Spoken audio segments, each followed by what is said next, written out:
Hello all, welcome to Sathya's diaries. இன்றைக்கி ஒரு புது விலாகில் உங்கள் எல்லாரையும் சந்திக்கிறதுல ரொம்ப சந்தோஷம். நம்ம வீட்டில் போன வாரம் வரலட்சுமி நோன்பு கொண்டாடி இருந்தோம். ஸோ வரலட்சுமி நோன்புக்கு அப்புறம் பார்த்திங்கன்னா வீட்டில் இருக்க எல்லாருக்கும் உடம்பு சரியில்லை, என்னென்னே தெரியல.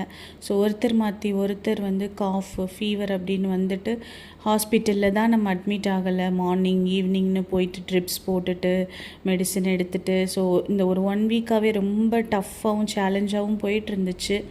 அதனால் அந்த பூஜை அன்னைக்கு யூஸ் பண்ண எந்த பொருளையுமே எடுத்து சரியாக அரேஞ்ச் பண்ணி வைக்க முடியல. சரி, அதனால தான் இன்றைக்கி அதெல்லாம் க்ளீன் பண்ணி எடுத்து கபோர்டில் வைக்கலாம் அப்படின்ட்டு வச்சிட்டு இருந்தேன். ஸோ அதே மாதிரி இன்றைக்கி ஃப்ரைடே. ஸோ கொஞ்சம் வீடெல்லாம் க்ளீன் பண்ணிவிட்டு கொஞ்சம் நமக்கும் ரெஃப்ரெஷிங்காக இருக்கும் இல்லையா. ஸோ 1 வீக்காக ஃபுல்லாக ஹாஸ்பிட்டல், மெடிசின், வீடு அப்படின்னு அலைஞ்சிட்டு இருந்தோம்.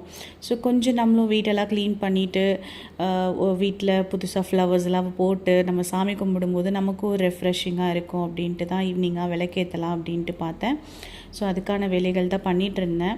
ஸோ என்னோடய ஆஃபீஸ் ஒர்க்கையும் கொஞ்சம் சீக்கிரமாக இன்றைக்கி முடிச்சுட்டு மற்ற ஒர்க்கெல்லாம் ஸ்டார்ட் பண்ணிட்டேன். இன்றைக்கி ஈவினிங் வரலட்சுமி நோன்பு கும்பிட்றதுக்காக ஆன்ட்டி வீட்டிலேருந்து கூப்பிட்டுருந்தாங்க. அவங்க லாஸ்ட் வீக் அவங்களால சில சூழ்நிலைகளால் பண்ண முடியல. ஸோ அதனால் அவங்க இந்த வீக் பண்ணுறதா சொல்லி நம்மளை அழைச்சிருந்தாங்க. ஸோ லாஸ்ட் வீக் நம்ம வீட்டில் வரலட்சுமி பண்ணியிருக்கும்போது அவங்க எல்லாரையும் வர வச்சு அவங்களுக்கு தாம்பூலம் எல்லாமே கொடுத்துருந்தோம். நல்ல அந்த டேவே ரொம்ப ஹாப்பியாக போச்சு. ஸோ அதே மாதிரி இந்த வீக் அவங்க வீட்டில் நம்மளை இன்வைட் பண்ணியிருந்தாங்க. ஸோ போயிட்டு வரலாம் அப்படின்ட்டு நான் தான் கிளம்பிட்டு இருந்தேன்.